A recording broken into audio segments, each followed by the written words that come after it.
हाय दोस्तों। भूगोल का जो सिलेबस है आपका 10 से लेकर 15 नंबर तक है, जिसमें विश्व के प्रमुख प्राकृतिक संसाधनों का वितरण, जिसमें जल, मिट्टियाँ एवं वन दक्षिण एवं दक्षिण पूर्व एशिया में अर्थात भारत के विशेष संदर्भ में ये पढ़ना है आपको।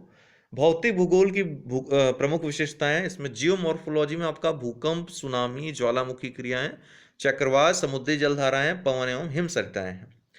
फिर भारत के सामुद्रिक संसाधन एवं उनकी संभाव्यता क्या है, ये पढ़ना है।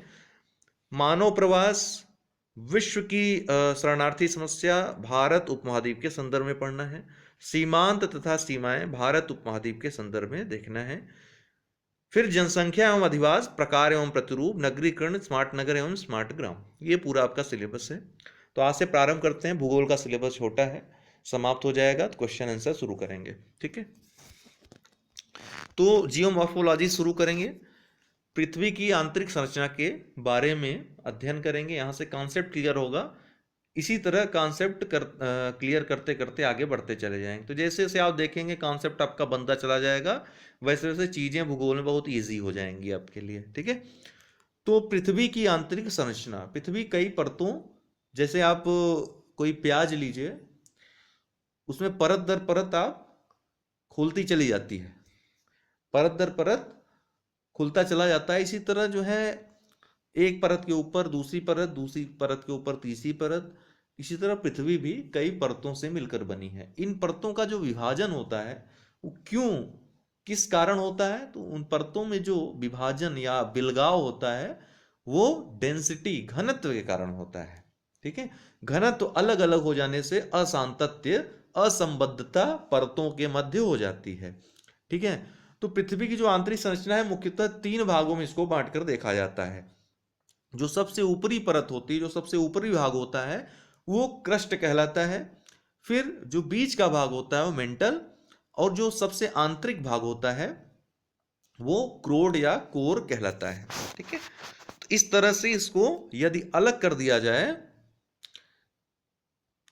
तो ऐसी संरचना कुछ यहां से आप समझने के लिए बना दिया गया। वो जो आप देख रहे थे गोले में, उसको यहां पर हमने काट कर आपको दिखाया है। तो जो सबसे ऊपरी भाग होता है दोस्तों, क्रस्ट होता है। ठीक है, उसके नीचे ये इतना जो है ये मेंटल होगा, और नीचे सबसे निचला भाग जो होगा वो कोर होगा। क्रस्ट, मेंटल और कोर। ठीक, तो जो क्रस्ट होता है उसमें ऊपरी क्रस्ट और निचले क्रस्ट में भी अंतर पाया जाता है घनत्व के कारण। जैसे जैसे आप नीचे चलते चले जाएंगे, घनत्व बढ़ता जाता है। पदार्थों का जो घनत्व होता है बढ़ता जाता है। घनत्व क्या होता है दोस्तों? घनत्व जान लीजिए क्या होता है। प्रति इकाई क्षेत्रफल में जितना वस्तु स्थान घेरती है या उसका द्रव्यमान जितना ज्यादा होता है उसी को कहते हैं घनत्व। ठीक है, मिलीग्राम या ग्राम प्रति सेंटीमीटर क्यूब। ठीक है, अर्थात प्रति इकाई आयतन में वस्तु का द्रव्यमान, ये क्या होगा? घनत्व होगा। ठीक, तो घनत्व जो है बढ़ता चला जाता है। क्यों बढ़ता है, इसका भी कारण आपको हम बता देंगे। तो जब घनत्व बढ़ता है, यहां पे असातत्य नजर आता है। तो जो ऊपरी क्रस्ट और निचले क्रस्ट के मध्य जो असंबद्धता नजर आती है, उस असंबद्धता तो क्या कहते हैं दोस्तों? कोनोरेड कहते हैं।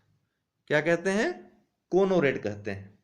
ठीक है, इसी तरह जो निचला क्रस्ट होता है और अपर मेंटल होता है, ये अपर मेंटल मेंटल है। ठीक है, इतना अपर मेंटल। तो निचला क्रस्ट और ऊपरी मेंटल के मध्य जो असांतत्य होता है डेंसिटी का, उसको क्या कहते हैं? मोहो असंबद्धता या मोहो असांतत्य कहते हैं। ठीक, इसी तरह अपर मेंटल और लोअर मेंटल के मध्य असांतत्य को रेपिटी असांतत्य कहते हैं। और इसी तरह आउटर कोर और लोअर मेंटल के मध्य जो असांतत्य होता है उसको गुटेनबर्ग असांतत्य कहते हैं। और इनर आंतरिक कोर जो होता है, आंतरिक कोर और आउटर कोर के मध्य जो असंबद्धता होती है उसको लेहमन असंबद्धता या लेहमन असांतत्य कहते हैं। ठीक, तो अगर हम असंबद्धता की सॉरी अगर हम इन तीनों भागों के बारे में बात करें तो जो क्रस्ट होता है दोस्तों वो ठोस अवस्था में होता है। क्या होता है? ठोस अवस्था में होता है। इसी तरह मेंटल भी ठोस अवस्था में होता है, लेकिन ये अलग नजर आता है हमको कोर में। कोर में क्या होता है? क्रोड में क्या होता है? जो आउटर क्रोड होता है वो तरल अवस्था में पाया जाता है, और जो इनर कोर होता है, आंतरिक कोर होता है, वो ठोस अवस्था में या फिर जमी हुई अवस्था में पाया जाता है। इसका रीजन क्या है दोस्तों? जैसे जैसे हम जमीन पे चलते चले जाते हैं, अंदर चलते चले जाते हैं, वैसे वैसे गर्मी बढ़ती चली जाती है, ताप वृद्धि होती जाती है, ताप में वृद्धि होती जाती है। ताप में वृद्धि कई कारणों से होती है।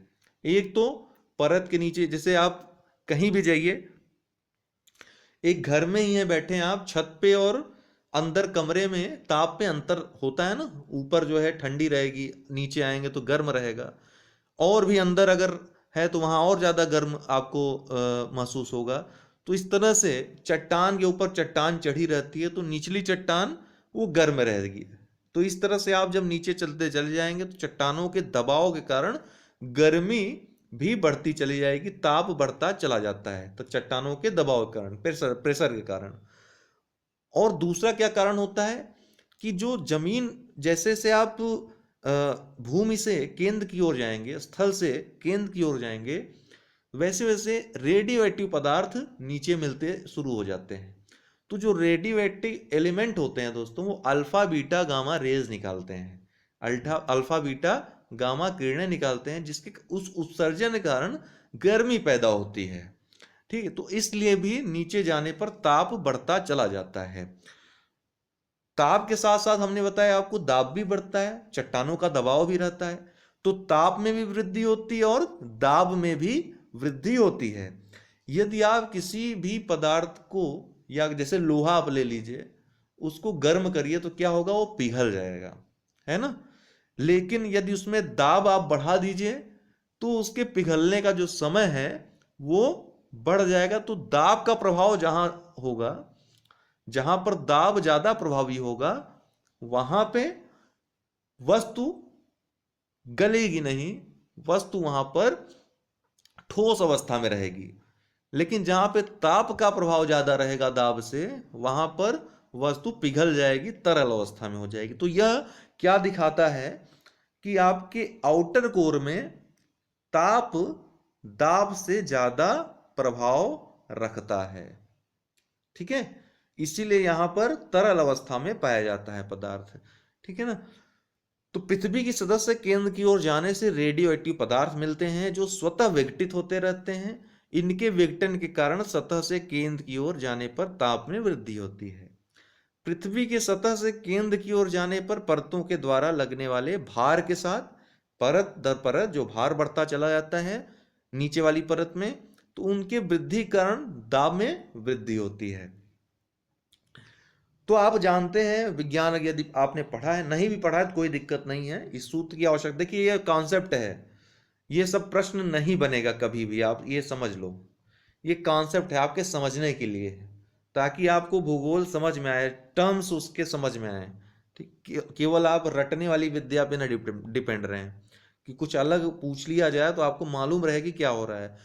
तो दाब गलनांक के समानुपाती होता है, अर्थात यदि आप दाब बढ़ाएंगे तो गलनांक भी वस्तु का बढ़ेगा। अर्थात वस्तु जो है, गलनांक क्या होता है? वह ताप होता है जिस पर वस्तु गल जाती है, गलित अवस्था में हो जाती है कोई ठोस वस्तु। तो जब दाब बढ़ेगा तो गलनांक उसका मान ताप का वो बढ़ जाएगा, तो ज्यादा ताप में वो वस्तु फिर वो गलेगी। ठीक, इसी तरह ताप जो होता है गलनांक के व्युत्क्रमानुपाती होता है, जितना ज्यादा ताप बढ़ाएंगे उतना कम गलनांक हो जाएगा, जितना ज्यादा ताप बढ़ाएंगे उतनी ही कम समय में वो चीज गल जाएगी। ठीक है ना, तो इतना आपको क्लियर है। अतः जहां पर दाब का प्रभाव ताप के प्रभाव से अधिक रहेगा वहां पदार्थ ठोस अवस्था में बने रहते हैं, जबकि जहां पर ताप का प्रभाव दाब से अधिक होगा वहां पर पदार्थ तरल अवस्था में पाए जाएंगे। ठीक है, जैसे आउटर कोर में अभी आपने देखा, वाय कोर में क्या था, वहां ताप का प्रभाव दाब की तुलना में अधिक हो जाता है, इसलिए वहां पर कोई भी पदार्थ तरल अवस्था में पाया जाता है। ठीक है ना। यहीं से आपका ज्वालामुखी का जो कॉन्सेप्ट है निकल कर आएगा। ठीक, ताप बढ़ने पर क्या होगा, नीचे की चट्टानें क्या होती हैं दोस्तों, पिघल जाती हैं। ताप बढ़ने से नीचे की चट्टानें पिघल जाती हैं। जब वो चट्टानें पिघल जाती हैं तो उनको मैग्मा कहते हैं। और जब मैग्मा में गति उत्पन्न हो जाती है, ताप के कारण, दबाव के कारण जब गति उत्पन्न हो जाती है, कोई चीज पिघलेगी तो उसमें थोड़ी ऊर्जा आ जाती है। ठीक है ना। तो ऊष्मा ऊर्जा होती है, वो उसकी वजह से गतिमान हो जाता है। उस गति के कारण जब वो बाहर प्रक्षेपित होता है, बाहर निकल आता है, तो उसी मैग्मा को हम ज्वालामुखी कहते हैं, लावा कहते हैं। ठीक है ना। उसी मैग्मा को क्या कहते हैं, उसी मैग्मा को जब बाहर आ जाता है तो हम लावा कहते हैं। और मैग्मा का पृथ्वी की चट्टानों को चीरते हुए बाहर निकलने की जो क्रिया होती है वही ज्वालामुखी क्रिया होती है, जिसका हम ज्वालामुखी ज्वालामुखी जिक्र करते हैं। ठीक, और कुछ नहीं होता है, यही होता है। अधिक तापमान होने पर भी दाब को बढ़ाकर किसी पदार्थ को ठोस अवस्था में रखा जा सकता है। ठीक है ना। यदि तापमान अधिक हो जाए तो भी अब दाब बढ़ा दिया जाए तो किसी पदार्थ को हम ठोस अवस्था में रख सकते हैं। अब यहां पे हमने आपको बताया हुआ है कि किस तरह से, जैसे यहां पे ताप का मान दाब से अधिक होता है, कहां पे, आउटर कोर पे। ठीक है ना। तो यदि यह पिघल जाए, यह ठोस पदार्थ यदि पिघल जाए, कभी ताप जो है, ताप का मान अधिक हो जाए और ठोस पदार्थ जब पिघल जाए तो इसी गर्म गलित पदार्थ को ही हम मैग्मा कहते हैं। ठीक है ना। इसी गर्म गलित पदार्थ को हम मैग्मा कहेंगे।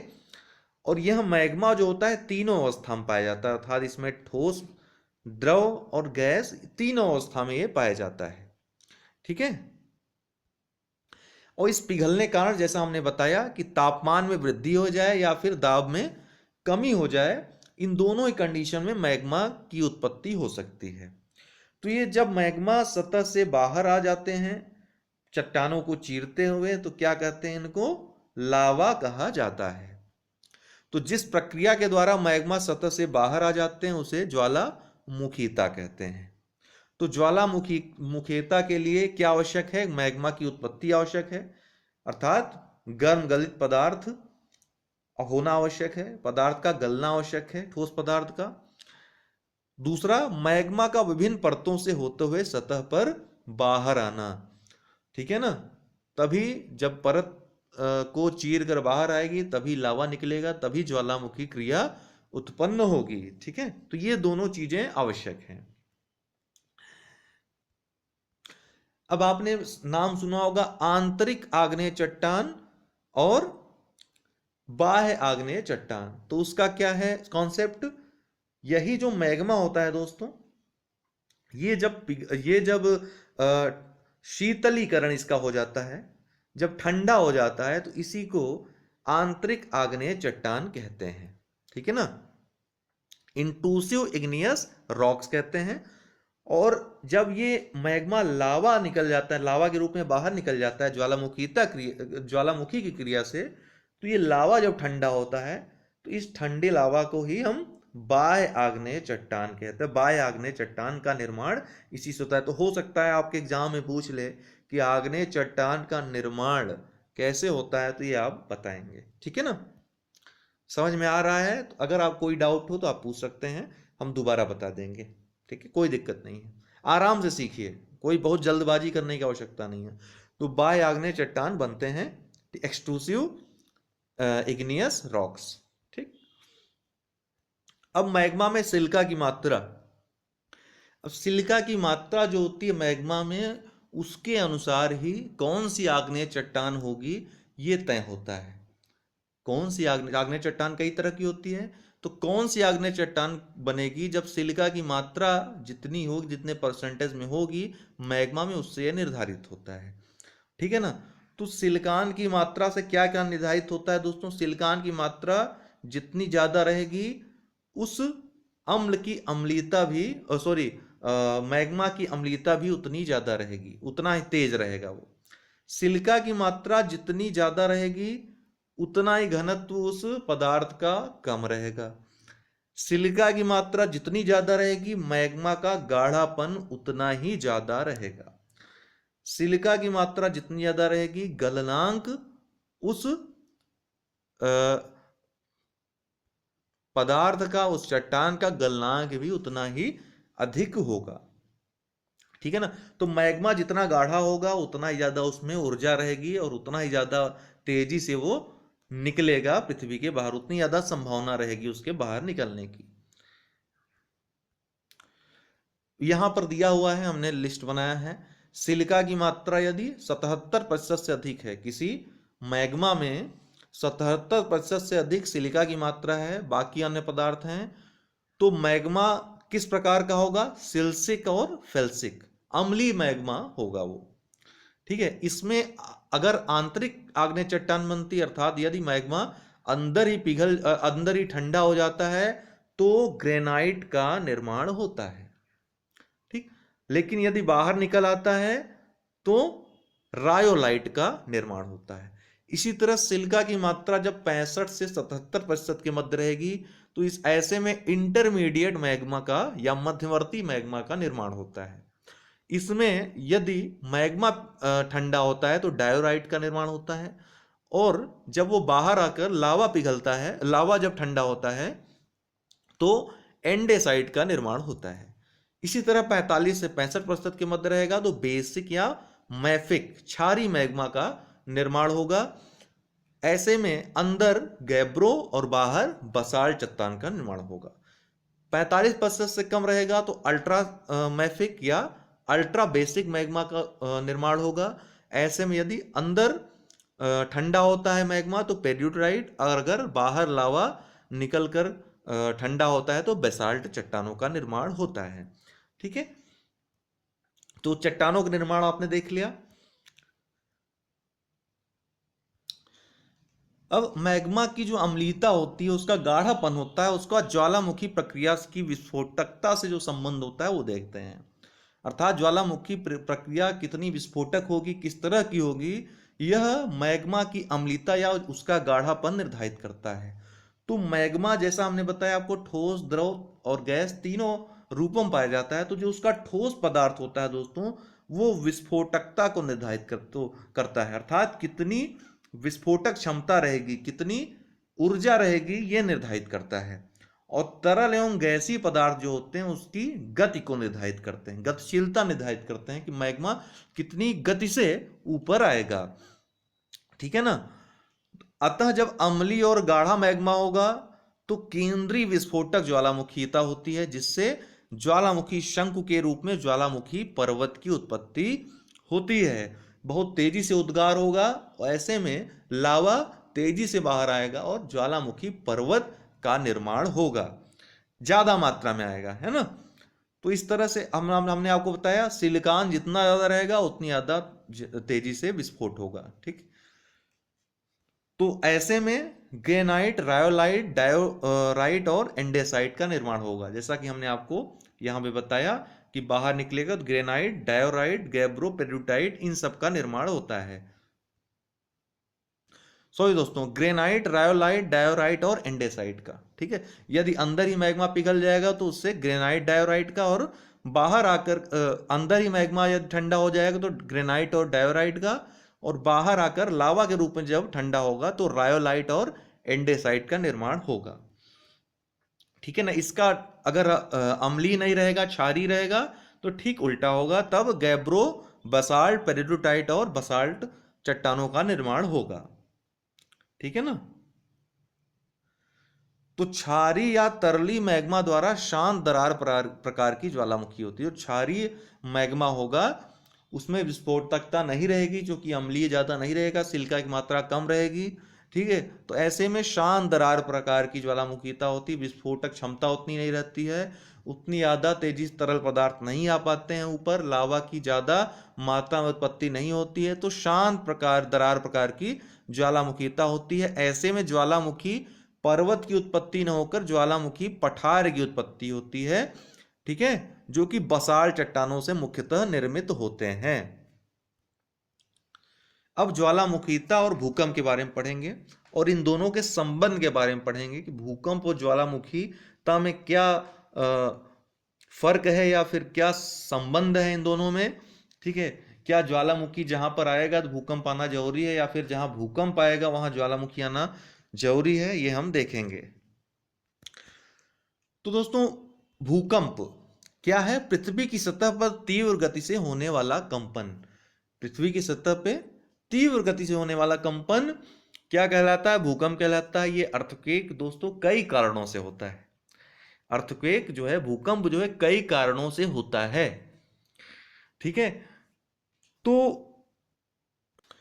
मुख्य कारण जो है दोस्तों, एक मुख्य कारण मैग्मा का परतों को तोड़ते हुए बाहर आना।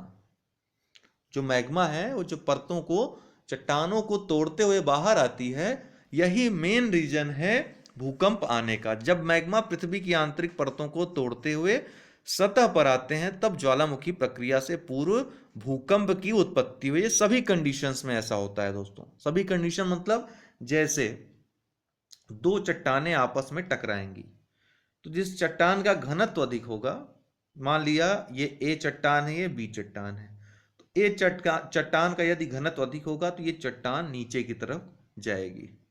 ये चट्टान नीचे की तरफ जाएगी और चट्टानों के लड़ने से यहां पर वलित पर्वत का निर्माण होगा। ठीक है, यहां पर मोड़दार पर्वतों की उत्पत्ति होगी। लेकिन ये जो चट्टान नीचे की तरफ क्षेपित होगी, वो अंदर जाएगी तो गर्मी बढ़ेगी, ताप बढ़ने से यहां मैग्मा की उत्पत्ति होगी। और जब यहाँ मैग्मा उत्पत्ति होगी तो ये ऊपर आएगा, उद्गार होगा, तो यहाँ ज्वालामुखी क्रिया होगी। ठीक है ना। लेकिन ज्वालामुखी क्रिया के पहले ये चट्टानें जो तोड़ रहा है, इन चट्टानों को तोड़ने से क्या होगा? यहाँ भूकंप की उत्पत्ति होगी। ठीक है ना। तो ज्वालामुखी क्रिया हो चाहे ना हो, लेकिन भूकंप अवश्य होगा, क्योंकि चट्टानें तोड़ते हुए मैग्मा ऊपर आएगा। ठीक है, तो यहां भूकंप अवश्य आएगा, ज्वालामुखी आए अथवा ना आए। तो कुल मिलाकर हमारा समझाने का तात्पर्य यही है आपके। तो जब मैग्मा पृथ्वी की आंतरिक परतों को तोड़ते हुए सतह पर आते हैं, तब ज्वालामुखी प्रक्रिया से पूर्व भूकंप की उत्पत्ति होती है। भूकंप की उत्पत्ति तनाव मूलक बल से भी आ सकता है, अर्थात जब ये दोनों जैसे चट्टाने हैं, इन दोनों में तनाव मूलक बल लग रहा है, ये चट्टान एक दूसरे को खींच रही है एक दूसरे से, तो यहां पे भूकंप की उत्पत्ति होती है। यहां पे क्या होता है? दोनों चट्टानें नीचे की तरफ या ऊपर की तरफ क्षेपित हो जाती हैं। तो जो चट्टान नीचे की तरफ क्षेपित होती है, उसकी वजह से भूकंप की उत्पत्ति होती है। चट्टानें रगड़ खाती हैं तो भूकंप की उत्पत्ति होती है। ठीक है, यहां पर जब नीचे ताप वृद्धि होती है, चट्टानों के टकराने से या अलग होने से, तनाव मूलक बल से टेम्परेचर अचानक बढ़ जाता है। यहाँ पर जो परत है पिघल जाती है, मैग्मा की उत्पत्ति हो जाती है और मैग्मा ऊपर आ जाता है, तो ज्वालामुखी क्रिया होती है। लेकिन ऊपर आने के पहले भूकंप की क्रिया संपन्न हो जाती है। इसलिए ज्वालामुखी आए चाहे ना आए, लेकिन भूकंप की उत्पत्ति अवश्य होती है। इसके अलावा दाब यदि कम हो जाए, हमने आपको बताया कि ताप अधिक हो जाए या फिर दाब कम हो जाए, तो मैग्मा उससे उत्पन्न होगा। जब मैग्मा उत्पन्न होगा तो ज्वालामुखीता होने की संभावनाएं अधिक होंगी, क्योंकि वो फिर ऊर्जा के साथ बाहर आएगा चट्टानें तोड़ते हुए। भूकंप के साथ ज्वालामुखी क्रिया होने की संभावना बढ़ जाएगी। तो आपको क्या समझ में आया? जहां ज्वालामुखी प्रक्रिया से प्रभावित क्षेत्र भूकंप से प्रभावित होते हैं, वहीं भूकंप से प्रभावित क्षेत्र ज्वालामुखीता से प्रभावित हो सकते हैं और नहीं भी। अर्थात जहां पे ज्वालामुखी आएगा तो निश्चित रूप से वहां भूकंप आएगा ही आएगा, क्योंकि भूकंप की उत्पत्ति ज्वालामुखी क्रिया से पहले हो जाती है। ठीक, और जहां पे भूकंप आएगा, यह आवश्यक नहीं कि वो क्षेत्र ज्वालामुखीता से प्रभावित हो। ठीक है ना। तो मैग्मा पे डिपेंड करता है कि मैग्मा में कितनी शक्ति है कि ऊपर आ पाता है कि नहीं आ पाता है। ठीक है ना। और मैग्मा की शक्ति के लिए क्या जरूरी है? गाढ़ेपन के लिए सिलिका की मात्रा, जो हमने आपको बताया। ओके। अब भूकंप में पृथ्वी की आंतरिक परतें। अब यहां पर हम भूकंप के बारे में, भूकंपीय तरंगों के बारे में पढ़ेंगे। मेन सिलेबस में यहां से हम आ जाते हैं। इसके पहले कॉन्सेप्ट आपको समझाया। अब निश्चित रूप से आपको भूकंप ज्वालामुखी समझने में दिक्कत नहीं होगी। छोटा सा कॉन्सेप्ट था, थोड़ा दिमाग लगाएंगे, एक दो बार पढ़ेंगे तो समझ में आ जाएगा, नहीं आया तो हमसे पूछ लीजिए आप। अभी मैं पूरा प्रोग्राम आपको बताऊंगा। अब ग्रुप डिस्कशन भी स्टार्ट होगा और उस ग्रुप में डेली एक दो क्वेश्चन डेली हम लोग करेंगे, सब लोग मिलकर करेंगे उसको। ठीक है, प्रश्न मैं दूंगा, उसके बाद यदि उत्तर आप लोग नहीं दे पाते हैं तो मैं उत्तर भी आपको दूंगा। ठीक है, लास्ट में लेकिन दूंगा, ताकि आप लोगों को थोड़ी मेहनत खुद से भी करनी पड़े। क्वेश्चन का जो मॉडल रहेगा वो मैं उस पर डिस्कस करूंगा एक दूसरे वीडियो में। ठीक है ना। तो कुल मिलाकर अब हम लोग इंटरेक्ट होंगे एक दूसरे से, तभी अब मजा आएगा कोर्स में। ठीक। तो जो भूकंप होता है दोस्तों, मान लिया ये पृथ्वी है, तो यदि यहां पर भूकंप आ रहा है, भूकंप की उत्पत्ति यहां पर यदि हो रही है, ठीक है, तो इसको हम क्या कहते हैं, अर्थक्वेक फोकस कहते हैं, भूकंप मूल कहते हैं। यहीं पर भूकंप की उत्पत्ति होती है। और इस मूल से जो पृथ्वी की सतह पर सबसे नजदीकी सतह जो होती है, जहां पे भूकंप आता है, उसको क्या कहते हैं, भूकंप का प्रभाव जहां पे देखा जाता है, उसको एपीसेंटर या अधिकेंद्र कहते हैं। तो सबसे नजदीकी वह सतह जहां पर सर्वप्रथम भूकंप के झटके आते हैं, अधिकेंद्र कहलाते हैं, एपीसेंटर कहलाते हैं। उत्पत्ति जहां होती है वहां पे उसको क्या कहते हैं, अर्थक्वेक फोकस या भूकंप मूल कहते हैं। तो भूकंप मूल से निकटतम पृथ्वी की वह जगह जहां पर सर्वप्रथम भूकंप आते हैं वो अधिकेंद्र कहलाते हैं। दोस्तों ये जान लीजिए कि जितना ऊपर भूकंप आएगा, जितनी ऊपरी सतह पर भूकंप आएगा, उतना ही ज्यादा प्रभावशाली होगा, उतना ही ज्यादा उसका प्रभाव रहेगा। जितना नीचे गहराई में भूकंप आएगा, उतना ही ऊपर आते आते उसका प्रभाव कम या खत्म हो जाएगा। ठीक, कुल कॉन्सेप्ट यही है। अब देख लीजिए, जैसे 0 से 70 किलोमीटर के मध्य जो भूकंप आएंगे पृथ्वी की परत के अंदर, उनको छिछले उद्गम केंद्र का भूकंप कहेंगे। बहुत ही खतरनाक भूकंप होते हैं। फिर उसके बाद 70 से 300 किलोमीटर के मध्य जो आएंगे वो मध्यम उद्गम केंद्र के भूकंप होते हैं। ठीक है, और 300 से 700 किलोमीटर के मध्य जो भूकंप होते हैं गहरे उद्गम केंद्र के भूकंप होते हैं। इनके झटके बहुत ही कम, थोड़े हल्के महसूस होते हैं। और भूकंप मूल 700 किलोमीटर से अधिक भी हो सकते हैं, अर्थात 700 किलोमीटर के अंदर भी भूकंप आ सकता है, लेकिन उसका प्रभाव सतह पर नहीं दिखाई देता है। ठीक है, थोड़ा मोड़ा हल्का फुल्का दिखाई देता है। भूकंपी तरंगों के प्रकार, 3 प्रकार के तरंगे होती हैं जो भूकंपीय तरंगे निकलती हैं, जिनके कारण की भूकंप आता है।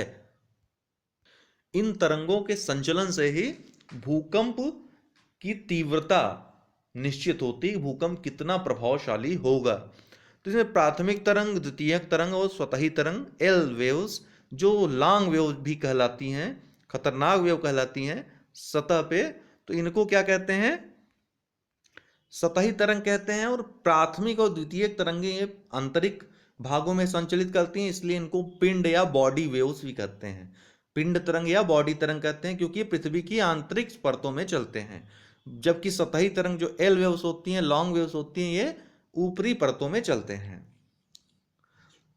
एक सूत्र याद रखिएगा, पदार्थ का घनत्व जितना ज्यादा रहेगा, भूकंपी तरंगों का वेग भी उतना ही ज्यादा रहेगा। अर्थात जितना ज्यादा पदार्थ का घनत्व रहेगा, अंदर जाने पदार्थ का घनत्व बढ़ता जाता है, इसलिए भूकंपी तरंगों का वेग भी अंदर जाने, भीतर जाने पे बढ़ता चला जाएगा। ठीक है, और जैसे जैसे ऊपर आते जाएंगे तरंगों का वेग क्या है, घटता चला जाएगा।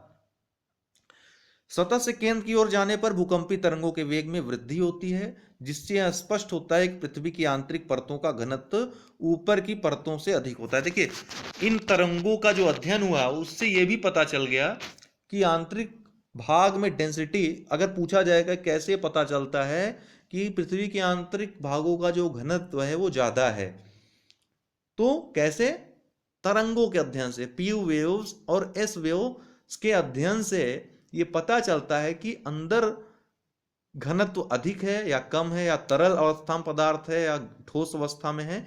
इसी से पता चलता है। कैसे पता चलता है आपको अभी हम बता देते हैं, सब समझ में आ जाएगा आपको। तो सबसे पहली बात तो पृथ्वी का घनत्व, जो पदार्थ का घनत्व जितना ज्यादा रहेगा, भूकंपी तरंगों का वेग उतना ही ज्यादा रहेगा। तो अध्ययन में ये पता चला कि जैसे जैसे अंदर जाते हैं वैसे वैसे वेग बढ़ता जाता है भूकंपी तरंगों का, तो वेग बढ़ने का क्या कारण है? डेंसिटी भी बढ़ रही है। तो इससे पता चलता है कि अंदर जाने पर पदार्थ का घनत्व बढ़ता जाता है। समान रासायनिक संरचना वाले परतों में भूकंपी तरंगों का मार्ग सीधा होता है, किंतु पृथ्वी की आंतरिक परतों में इनके वक्राकार मार्ग के कारण यह स्पष्ट होता है कि पृथ्वी की आंतरिक परतों की रासायनिक संरचना में विभिन्नता या अंतर है। तो कैसे पता चलता है ये असांतत्य के बारे में, असंबद्धता के बारे में? क्योंकि इनकी संरचना में भी अंतर है। और ये कैसे पता चलता है? पी वेव एस वेव जो अंदर गतिमान होती हैं वो, देखिए समान पदार्थ, जैसे शीशे में कोई वस्तु कोई तरंग चलेगी तो एक समान वेग से चलेगी, लेकिन यदि कोई और दूसरा पदार्थ आ जाएगा तो उसका मार्ग मुड़ जाएगा। ठीक है, आपने अपवर्तन परावर्तन पढ़ा होगा प्रकाश का या तरंग का। तो यहां भी सेम वही चीज होती है।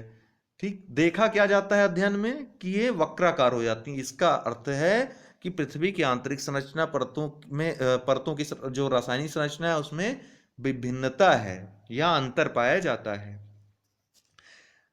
तीसरी बात क्या है? प्राथमिक तरंग ठोस, तरल एवं गैसीय तीनों माध्यम में चलते हैं, जबकि द्वितीय तरंग केवल ठोस पदार्थों में चलते हैं, अर्थात तरल पदार्थों में विलुप्त हो जाते हैं। तो यहां पर आपको समझ में आ गया होगा मैं क्या कहना चाहता हूं। मैंने आपको बताया कि ठोस भागों में पी और एस दोनों चल लेते हैं, लेकिन जहां पर आउटर कोर आता है, ठीक है ना, बाहरी क्रोड आता है, यहां पे क्या होता है? तरल अवस्था में पाया जाता है। तो पी वेव्स तो इसमें घुस जाते हैं, लेकिन एस वेव यहां पर नहीं संचारित हो पाते हैं। इससे क्या पता चलता है कि जो हमारा आउटर क्रोड है वो क्या है? तरल अवस्था में पाया जाता है। ठीक,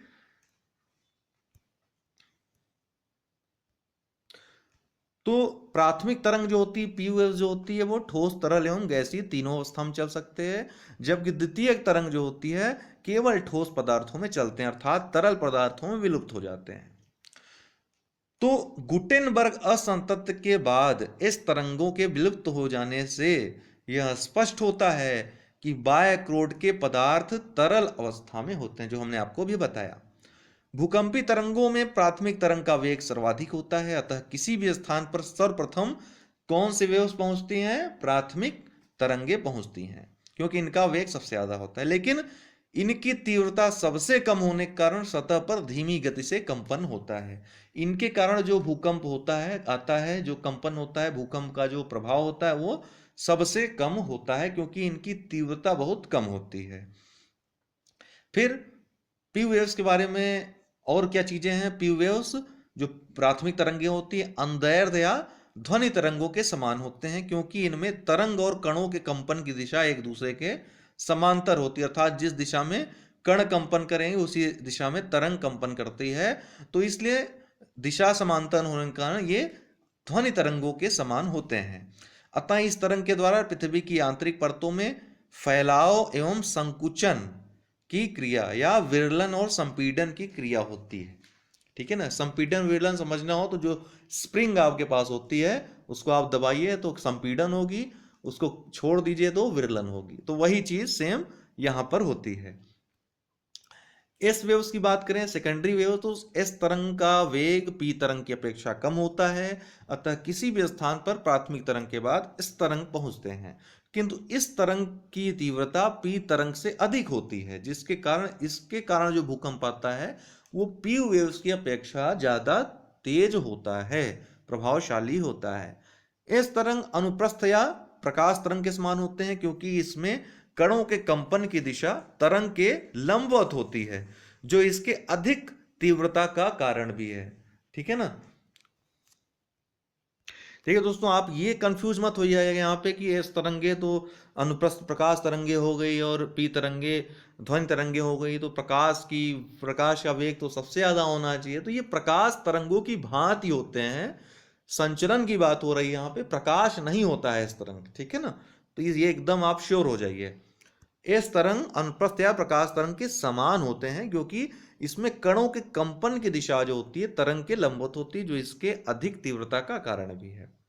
लॉन्ग वेव्स जो होती हैं दोस्तों इस तरह से संचलित करती है, अर्थात परत दर जो ऊपरी परत होती है, सतही तरंगे इसीलिए कही जाती हैं। ठीक है ना। तो इन एल तरंग का वेग सबसे कम होता है, अतः किसी स्थान पर अंत में पहुंचते हैं, लेकिन इनकी तीव्रता सबसे ज्यादा होती है। चूंकि ये पृथ्वी की ऊपर की परतों में अधिक दूरी तय करने के बाद सतह पर पहुंचते हैं, अतः इसे लॉन्ग वेव भी कहा जाता है। ठीक है ना, तो लॉन्ग वेव्स होती हैं।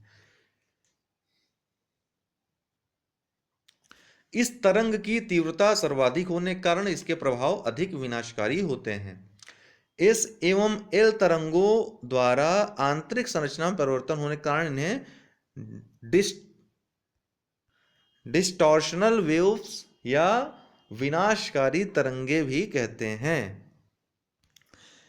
एक और प्रश्न आपके पास आएगा, छाया क्षेत्र की वृष्टि छाया क्षेत्र जो शैडो रीजन होता है पृथ्वी की आंतरिक या केंद्र के पास, वो किस कारण होता है? तो छाया क्षेत्र कहां होगा दोस्तों, जान लीजिए ये इनर क्रोड में होता है। क्यों होता है? क्योंकि पहली बात तो बाह्य क्रोड की तरल अवस्था में होने का, जो बाह्य क्रोड होता है तरल अवस्था में होता है, तो एस तरंगे यहां पर घुस नहीं पाती हैं, तो एस तरंगे तो विलुप्त हो जाती हैं। ठीक है, वहीं पी तरंग की बात की जाए तो वृद्धि, जो वेग में वृद्धि होती है वो कम हो जाती है। जैसे हमने बताया ना, जितना ज्यादा डेंस होगा पदार्थ का घनत्व, जितना ज्यादा अधिक होगा उतना ज्यादा वेग होगा। तो यहां पर घनत्व तो कम हो जाता है क्योंकि तरल अवस्था में पाया जाता है ना। आउटर क्रोड तरल अवस्था में पाया जाता है, तो पी का वेग जो होता है यहां पर कम हो जाता है। इस वेग के कम होने के कारण ये आंतरिक बहुत ज्यादा अंदर तक नहीं जा पाती है। ठीक, तो यहां पर अंदर एक क्षेत्र पाया जाता है, छाया क्षेत्र, जहां पे कोई भी तरंग नहीं पाई जाती है, न तो पी पाई जाती है न तो एस पाया जाता है। इसी को छाया क्षेत्र कहते हैं। तो छाया क्षेत्र क्या है? जहां पर पी और एस या प्राथमिक और सेकेंडरी तरंगे नहीं पहुंच पाती। क्यों नहीं पहुंच पाती हैं, उसका कारण आप लिख दीजिएगा प्रश्न के उत्तर में। तो अब हम पर्वतों के प्रकार अगले वीडियो में पढ़ेंगे। ठीक है, अगले वीडियो में देखेंगे। कोई डाउट हो तो पूछ लीजिएगा। ठीक है, बहुत बहुत धन्यवाद।